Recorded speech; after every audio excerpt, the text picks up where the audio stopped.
यानंतर पुढच्या बातमीकडे जाऊया। राज्यामध्ये निर्माण झालेल्या ऊर्जा संकटाला तोंड देण्यासाठी राज्य सरकारने मोठा निर्णय घेतलाय। राज्यामध्ये पीएनजीच्या जोडण्या वेगवान होण्यासाठी राज्य सरकारकडून हालचालींना वेग येतोय।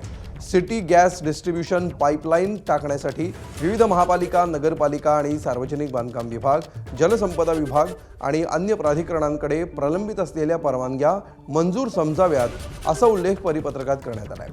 नवीन सिटी गॅस डिस्ट्रीब्यूशनसाठी मागण्यात आलेल्या परवानग्या 24 तासांमध्ये मंजूर करण्यात याव्यात। सिटी गॅस डिस्ट्रीब्यूशन संस्थांना 24 तास काम करण्याची परवानगी देण्यात यावी। राज्य सरकारकडून जीआर काढत हा आदेश 30 जून 2026 पर्यंत अंमलात राहील असा उल्लेख करण्यात आला आहे। एबीपी माझा, उघडा डोळे बघा नीट।